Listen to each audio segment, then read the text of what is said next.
Ibu yang terkasih, salam jumpa, saya Romo Eko. Terima kasih saya diundang untuk memberikan renungan di persekutuan doa tetangga sesama Ordo Salib Suci Santo Agustinus. Dan pada malam hari ini kita bersama-sama berbicara kutipan dari Kitab Ratapan bab 3. Tak berkesudahan kasih setiamu Tuhan, tak habis-habisnya rahmatmu. Selalu baru tiap pagi, besar kesetiaanmu. Jadi kalau tadi dikatakan bahwa temanya menarik tentang kasih setia Tuhan yang tidak pernah habis. Apalagi di masa pandemi, waktu saya diminta untuk memberi renungan, hampir semua tema berbicara tentang bagaimana menghadapi pandemi, ya Romo. Pandemi ini begitu membuat kita takut, membuat kita terpuruk, membuat kita sepertinya tidak bisa apa-apa. Jangankan pergi, mau berdoa ke gereja pun dibatasi. Jadi kalau kita melihat hal yang tidak bisa, tidak mampu, maka kehidupan pun akhirnya sulit untuk dilihat sebagai berkat. Kalau kehidupan sulit dilihat sebagai berkat, maka rasa syukur pun akan tak mudah mengalir dalam hidup kita.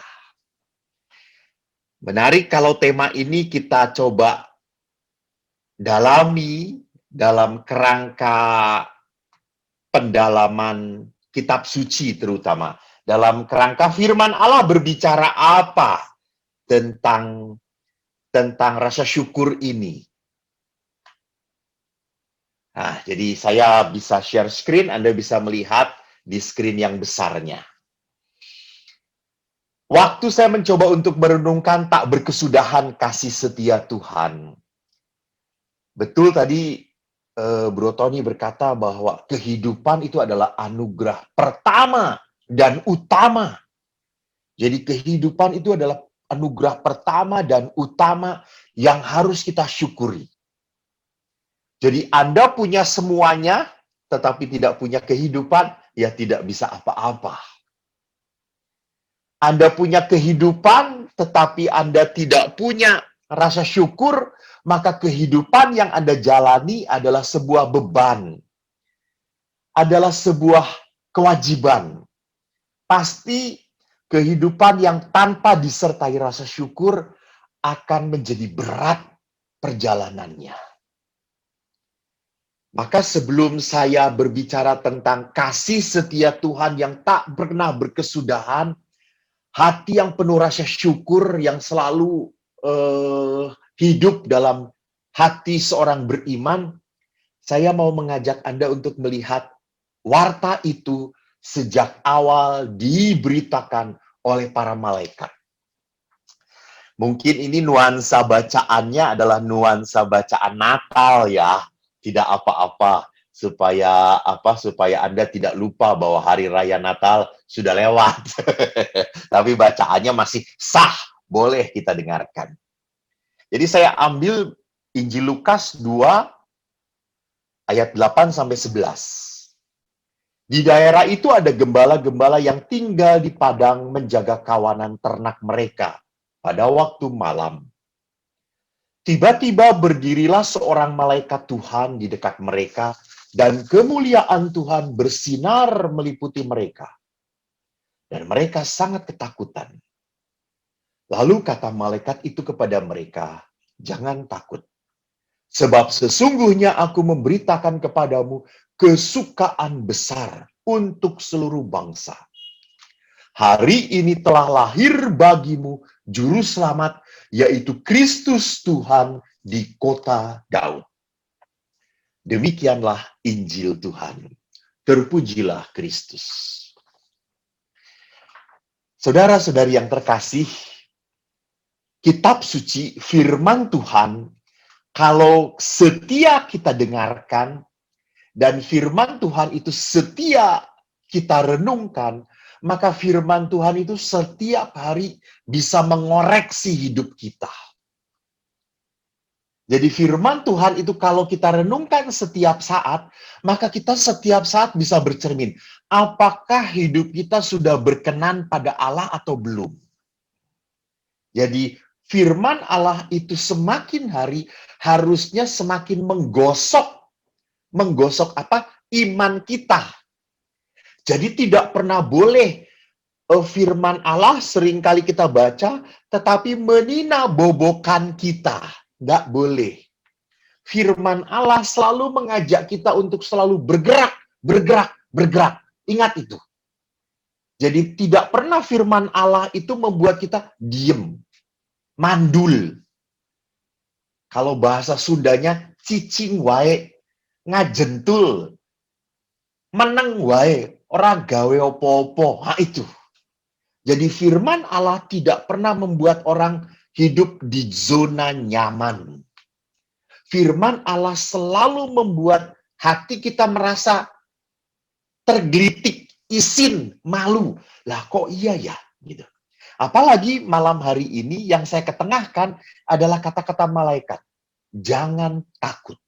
Jangan takut. Dan kata-kata ini pun digaungkan berkali-kali oleh Yesus pada saat Yesus sebelum diangkat ke surga. Di saat para murid ketakutan, ditutup seluruh kamar, Yesus berkata, jangan takut. Dan nuansa seluruh bacaan Injil, kitab suci, kabar baik. Kabar baik itu diawali dengan diberi nada dengan kata-kata, jangan takut. Bahkan dikatakan kesukaan besar untuk seluruh bangsa ada, hadir di dalam diri Yesus. Nah, warta kebaikan Tuhan jangan takut dan Allah menjadi sumber sukacita itu sulit dihadapi oleh manusia. Sulit kita terima. Kenapa? Karena hidup kita terjerat, terperangkap. Jadi yang terperangkap itu apa? Yang terperangkap itu bukan tubuhnya. Mungkin tubuhnya bisa bebas jalan-jalan. Bisa. Mungkin tubuhnya sehat, makin lama makin gendut gitu ya. Kan pandemi ini kalau Anda timbang kan Anda tidak hanya besar badannya, besar dosanya gitu ya. Besar segala-galanya lah pokoknya gitu ya. Jadi kita bisa jadi orang-orang yang terperangkap pikiran kita, jiwa kita, roh kita terperangkap. Jadi kita terperangkap bukan oleh roh Allah, tetapi oleh roh keakuan, roh jahat. Kita bisa terperangkap pikiran kita oleh negatif, memikirkan ketakutan, kegelisahan terus. Bisa juga keinginan kita terperangkap kepada hal-hal, percumalah kita berbuat seperti ini, pasti juga akan sakit, akan kecewa lagi. Percumalah menyapa orang itu, percumalah baik sama dia mah memang orangnya suka nyakitin. Ngapain ngedekatin orang yang suka nyakitin? Nah, ini perangkap. Saya akan mencoba untuk merunut satu persatu. Ada 3 perangkap yang malam hari ini saya coba angkat. Pertama, pandemi. Betul bahwa pandemi itu menakutkan. Kita tidak bisa tahu siapa yang OTG, siapa yang terdampak, siapa yang kena. Setiap orang menjadi gelisah. Setiap orang mengambil jarak. Jangan-jangan dia OTG. Jangan-jangan orang itu. Gitu. Saya pun akhirnya pada saat keluar, itu pada betul-betul takut. Kemarin 2 minggu yang lalu saya diminta untuk ke Bali. Untuk 5 talk show. Ada talk show, ada rekoleksi, ada seminar, dan ada kebangunan rohani. Dan offline. Di tempat ada umatnya gitu ya. Saya pada saat itu saya pikir akan dibatalkan, tapi rupanya ada izin dari tim gugus kendali, ada izin dari gereja, diperbolehkan asal ada prosedur protapnya yang dipakai. Dan panitia menjaga itu semua. Saya betul-betul mencoba untuk menjaga diri. Maka setiap malam itu setelah ketemu mereka langsung pakai betadin, kumur betadin. Hidungnya disumpel sama betadin lagi. Saking takutnya. Makin lama karena sering pakai betadin, lecetlah hidung saya gitu ya. Mulut saya jadi kering dan seterusnya. Tapi apa yang saya mau katakan, yang lebih penting adalah apa? Kekuatan iman, percaya. Dan kekuatan bahwa Tuhan, saya datang ke sini bukan untuk rekreasi, bukan untuk senang-senang. Saya datang untuk mewartakan. Kalau engkau berkenan memakai aku untuk mewartakan, lindungi aku. Jadi ketakutan bisa membuat orang akhirnya apa? Akhirnya cemas, khawatir. Dan kalau orang penuh dengan kecemasan, kekhawatiran, dan ketakutan, orang itu tidak pernah berani apa? Tidak pernah berani melakukan sesuatu. Jadi kita harus belajar untuk melihat apa sih yang mengkhawatirkan saya di dalam hidup saya. Apakah saya khawatir, cemas, karena apa? Karena saya pernah disakiti. Karena saya pernah dikecewakan. Jadi trauma itu adalah kecemasan, itu adalah ketakutan. Kenapa kok saya takut berelasi mendalam dengan seseorang? Karena saya pernah dikhianati. Kenapa kok saya takut? Salah satu hal yang selalu saya miliki dalam hati saya adalah kalau saya harus bicara dengan atasan. Entah itu dengan pastor Vikjen misalnya, atau dengan uskup gitu ya, atau dengan pimpinan, saya tuh selalu takut, cemas gitu. Langsung nggak nyaman. Kenapa? Karena saya punya masa lalu tidak nyaman dengan ayah saya. Jadi kalau setiap pimpinan itu selalu dilihat sebagai ayah, figur ayah yang selalu akan melihat kesalahan saya, yang selalu akan menilai saya, yang selalu akan menghakimi saya, sehingga nggak nyaman. Jadi kalau saya tiba-tiba dipanggil oleh uskup, Romo Eko dipanggil uskup, aduh, saya selalu langsung berpikir, apa salahku ya, gitu ya. Betul, kita selalu tidak membuat nyaman. Ini kecemasan. Jadi saya harus sadar, saya punya itu. Setiap orang punya.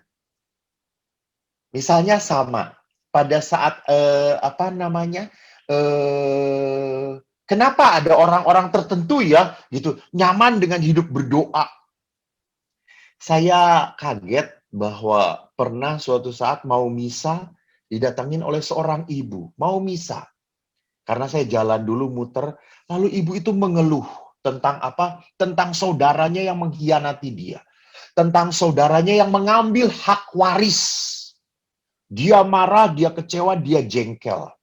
Karena saudaranya yang mengambil, mencuri hak waris itu adalah saudara ipar. Tidak punya hak apa-apa. Tapi dia ambil semuanya. Dan ibu ini padahal mau pergi ke gereja. Dan dia sampai stres memikirkannya. Jadi lihat di sini, ibu ini rajin misa pagi, rajin doa Bapa Kami, bahwa kan kalau doa Bapa Kami sambil merem, membuka tangan. Dia rajin menyambut tubuh Kristus. Tetapi hatinya terperangkap oleh kemarahan, oleh ketakutan, oleh ketidakmampuan untuk memaafkan, dan ketidakmauan untuk kehilangan, melepaskan. Ini akar dari ketidakbahagiaan, ketidakmampuan untuk melepaskan. Maka Yesus bagus banget waktu mengajari kita. Yesus berkata, pandanglah burung di langit. Ia tidak menabur, tidak menuai, tidak mengumpulkan padi di dalam lumbung, tetapi diberi makan oleh Bapamu yang di surga. Bukankah kamu jauh lebih berharga dari burung-burung itu? Jadi rupanya kita itu bisa merasakan hidup yang damai, sukacita, lepas dari kecemasan dan kekhawatiran serta ketakutan. Kalau kita mau apa? Mau mendengarkan Tuhan, bukan mau mendengarkan hati kita, bukan mau mendengarkan pikiran kita yang harus balas, harus ditolak, harus dikerjain, bukan. Jadi kita harus lebih berani mendengarkan Tuhan. Maka Tuhan berkata, datanglah kepadaku, kalian semua yang letih lesu dan berbeban berat. Aku akan memberikan kelegaan kepadamu. Pikulah kuk yang kupasang. Jadi kalau kita datang kepada Tuhan, jangan cuma datang lalu tetap membawa beban, membawa kekhawatiran, membawa ketakutan dan kecemasan. Ya sama aja kita tidak akan mendapatkan kelegaan. Jadi kalau kita datang kepada Tuhan, kita harus ikut aturan Tuhan. Jadi ingat sekali saya waktu di seminari Menengah Mertoyudan. Saya kaget waktu datang pertama kali ke seminari, bahwa masuk ruang tidurnya itu hanya pakai papan dan tikar, serta satu selimut dan bantal tipis. Langsung saya pikir, aduh bisa tidur nggak ya? Gitu ya. Sampai ada beberapa ibu, saking sayangnya, saking terlalu sayangnya pada anaknya mau daftar ke seminari, itu ibunya bawain guling, selimut yang tebal, bahkan kasur untuk anaknya, dan izin kepada Romo, Romo boleh ya ini untuk anak saya nggak bisa tidur kalau nggak pakai guling ini. Ya pasti ditolak oleh Romonya gitu ya. Jadi kalau mau jadi Romo ya harus berani hidup dalam ketidaknyamanan. Terbiasa dengan ketidaknyamanan. Sama waktu saya tertarik dengan seorang perempuan gitu ya.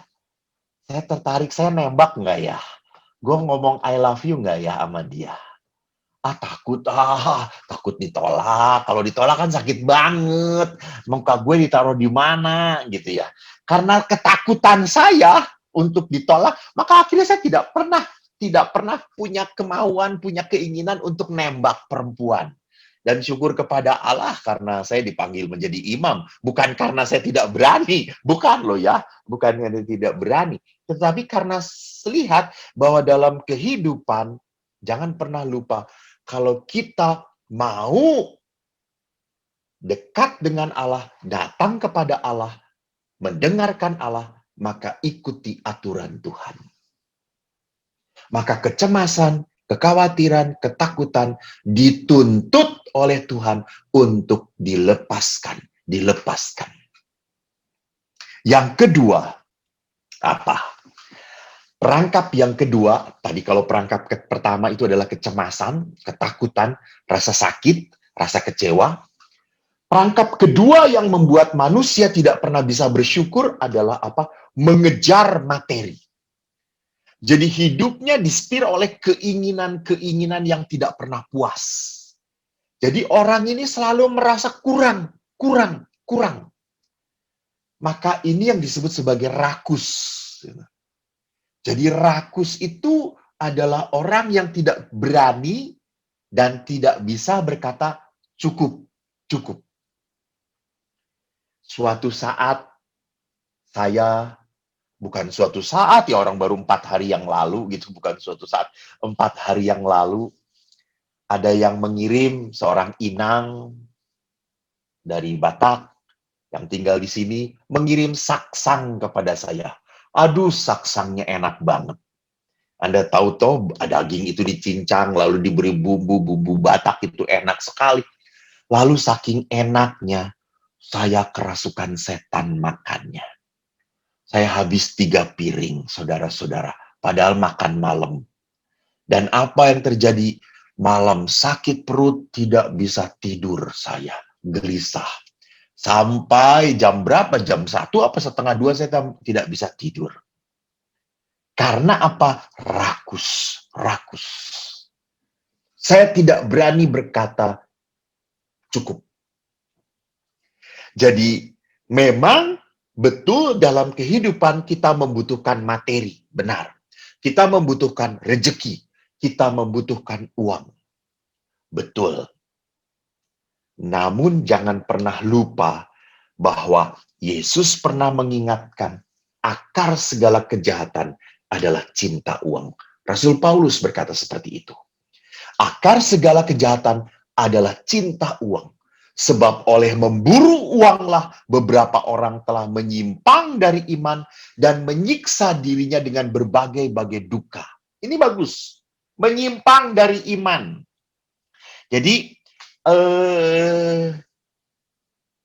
tidak aneh loh, ada orang-orang tertentu yang pindah imannya gitu ya, pindah agamanya atau apapun lah, pindah keyakinannya, setelah dia merasa bahwa gereja lain atau agama lain membantu dia secara ekonomis gitu.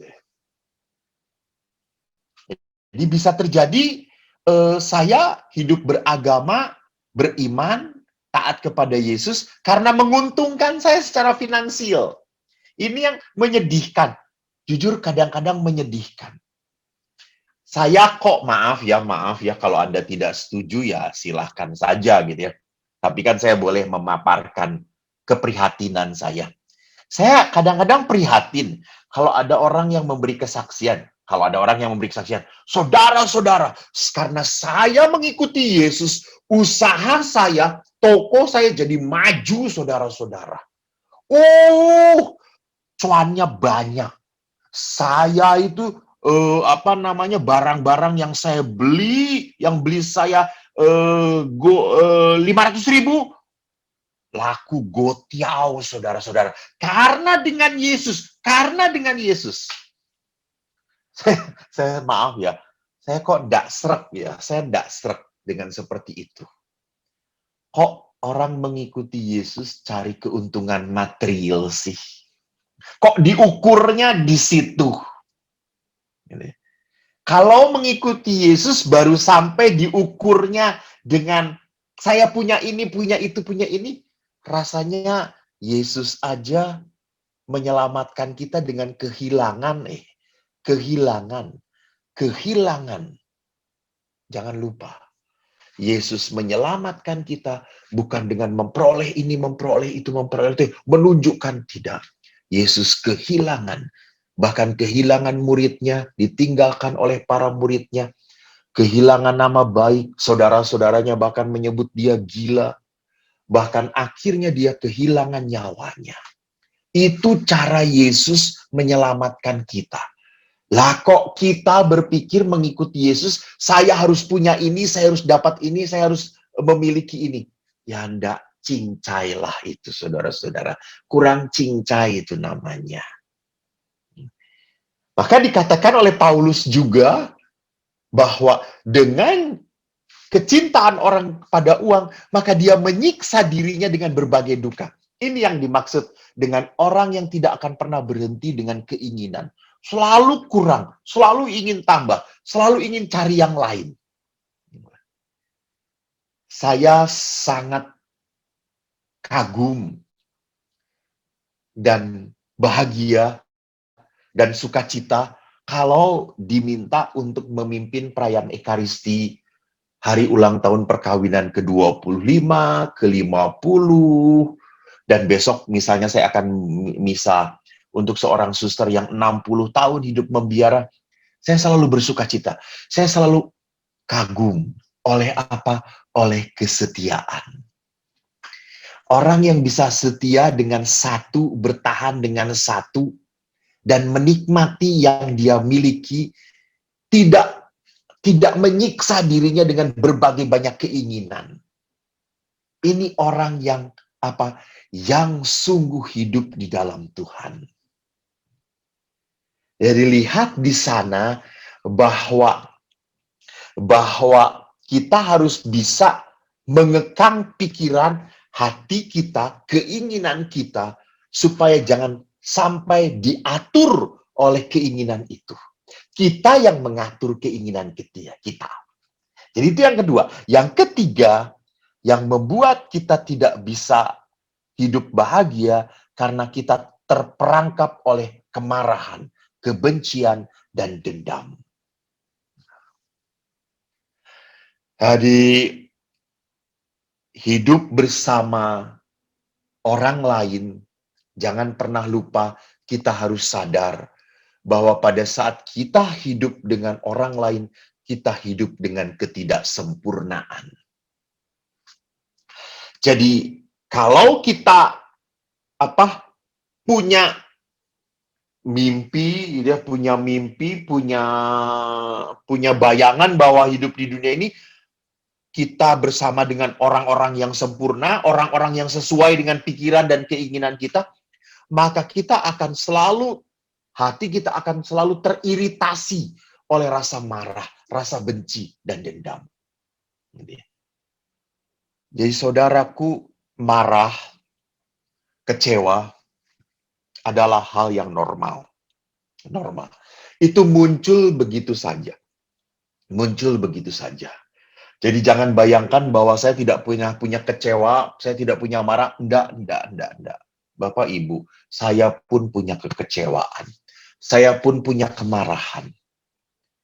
Namun kalau hidup saya bersama komunitas, bersama teman-teman saya, diatur oleh perasaan kecewa dan marah dan jengkel ini, maka saya tidak akan bisa membangun kerajaan Allah di dalam komunitas saya. Maka saya tidak akan betah tinggal bersama komunitas saya.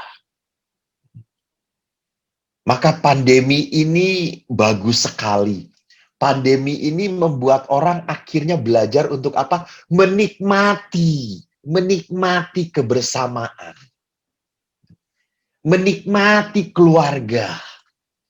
Menikmati orang-orang yang memang harus dicintai. Memang orang-orang yang harus disyukuri. Ini loh orang-orang yang dekat saya. Dengan mereka loh saya aman. Maka 3 hal ini adalah hal-hal yang membuat kita sulit bersyukur. Nah, sekarang kalau begitu saya harus mencoba untuk merefleksikan. Saya punya kelemahan di mana sebagai manusia? Apakah saya punya di kelemahan pertama bahwa saya terlalu cemas, khawatir dengan kehidupan saya?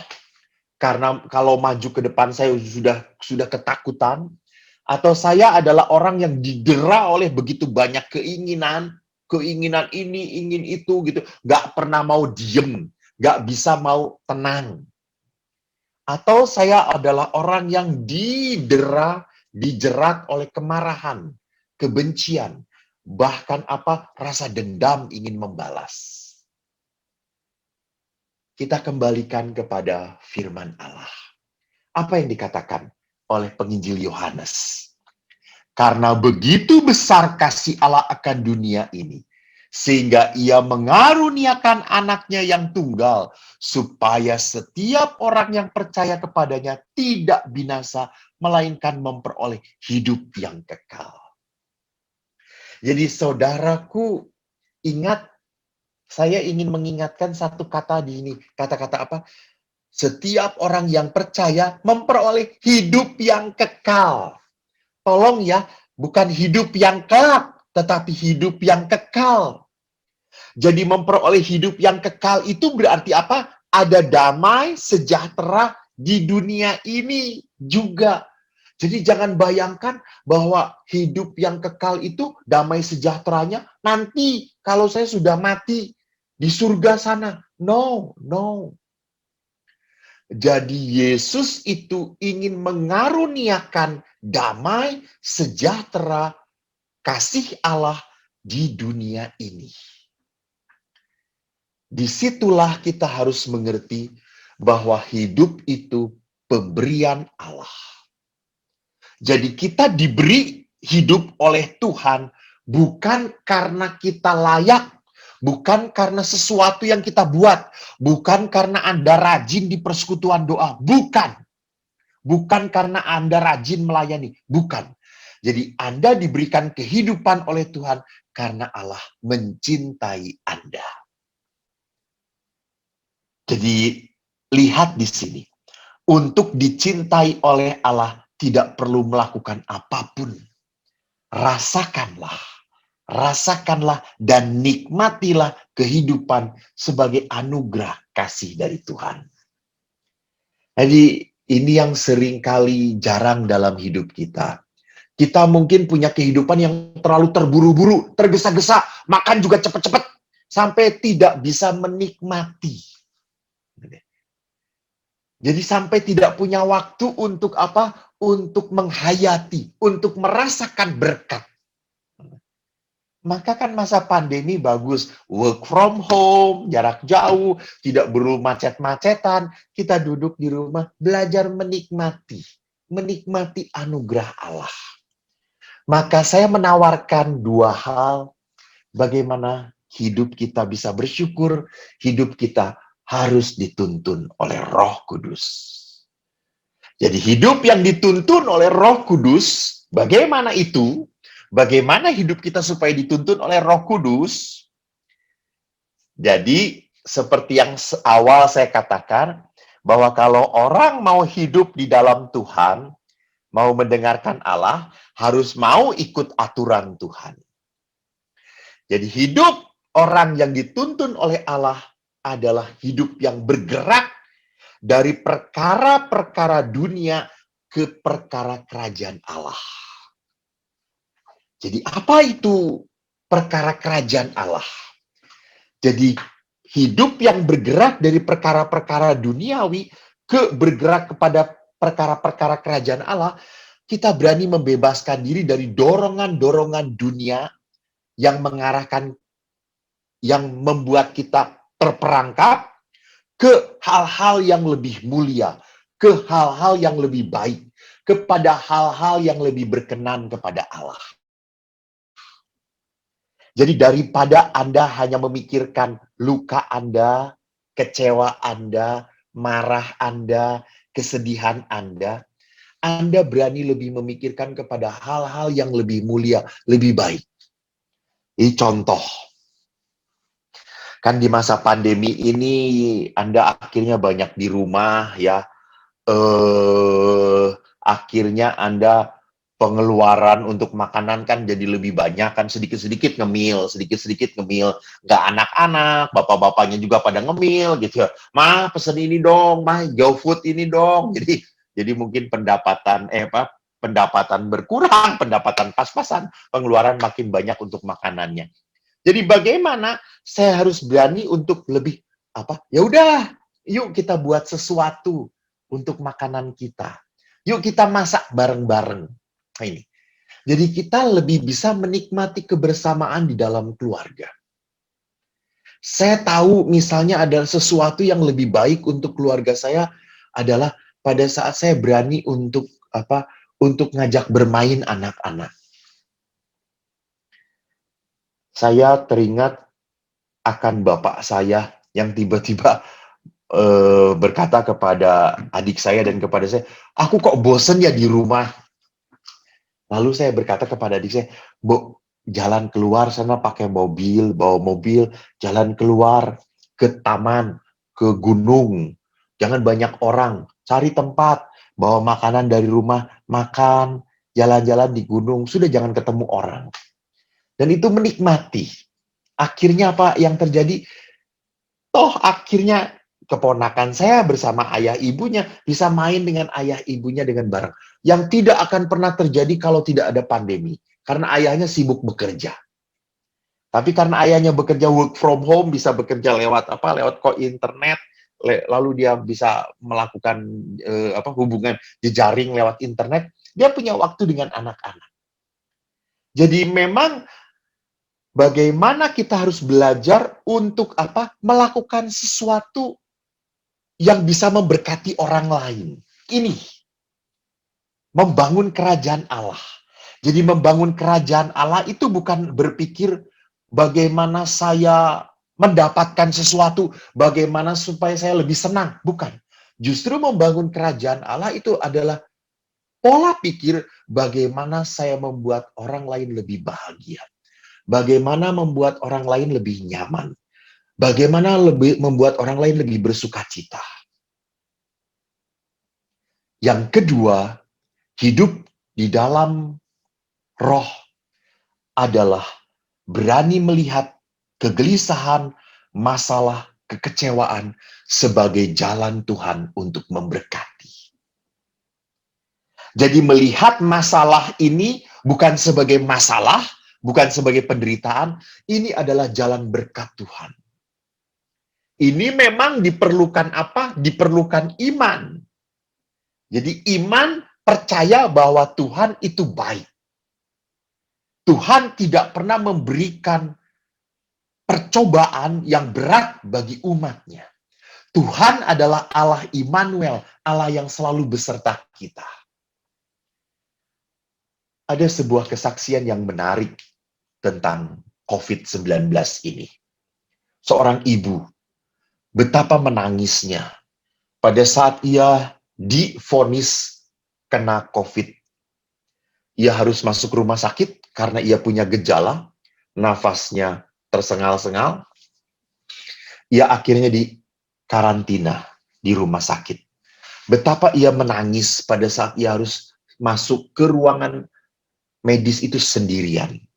Ditemani di pinggirnya ada botol, botol lagi, ada tong oksigen. Lalu di situ ada beberapa alat yang harus ada di samping dia. Dia sedih tidak ditemani oleh suami dan anak-anaknya. Dia tidak bisa melihat. Rupanya kesedihan itu pun dialami dan dirasakan oleh suaminya. Sampai suaminya berkata, Romo, saya akan berjanji kepada Tuhan, sewaktu saya diberkati di gereja, saya akan menemani istri saya dalam untung dan malang di waktu sehat dan sakit. Saya sedih, saya tidak bisa menemani istri saya yang sakit. Namun, apa akhirnya? Suami ini tidak diam saja. Dia tahu bahwa istrinya itu tidak bisa makan seenaknya. Istrinya itu hanya makan masakan-masakan tertentu. Maka suaminya itu langsung punya pikiran, dia masak. Dia masak. Setiap pagi masakan yang disukai oleh istrinya dikirimkan ke rumah sakit lewat satpam dan lewat perawat untuk makanan istrinya. Dan sakit ini menjadi apa? Menjadi peristiwa yang membuat istrinya makin sadar bahwa suaminya sangat menyayangi dia, sangat mencintai dia. Ini lihat. Jadi peristiwa penderitaan dilihat sebagai jalan berkat dari Tuhan. Maka saudaraku yang terkasih, supaya kita bisa melihat kehidupan sebagai saat-saat kita penuh syukur, kita harus hidup dipimpin oleh Roh Kudus. Orang yang dipimpin oleh Roh Kudus bukanlah orang yang egois. Orang yang dipimpin oleh Roh Kudus adalah orang yang berani membangun kebaikan di tengah-tengah ia berada. Di tengah-tengah komunitas, dia selalu berpikir, apa yang berkenan kepada Tuhan? Apa yang membuat berkenan kepada Tuhan? Apakah saya mendiamkan orang-orang yang saya sayangin ini berkenan di mata Tuhan? Apakah saya tidak melayani mereka itu berkenan di mata Tuhan atau tidak? Ini yang selalu menjadi sumber renungan orang yang dipimpin oleh Roh Kudus. Dan yang kedua, orang yang dipimpin oleh Roh Kudus selalu berani melihat harapan di tengah-tengah penderitaan. Harapan apa? Harapan bahwa Tuhan selalu menyertai dia. Saya ingat akan sebuah lagu yang selalu dinyanyikan oleh beberapa persekutuan doa. Lagu ini bunyinya kayak gini. Tak usah ku takut, Allah besertaku. Tak usah ku bimbang, Yesus peliharaku. Tak saat ku susah, Roh Kudus hiburku. Tak usah ku cemas, Dia memberkatiku. El Shaddai, El Shaddai, Allah Maha Kuasa. Dia besar, Dia besar,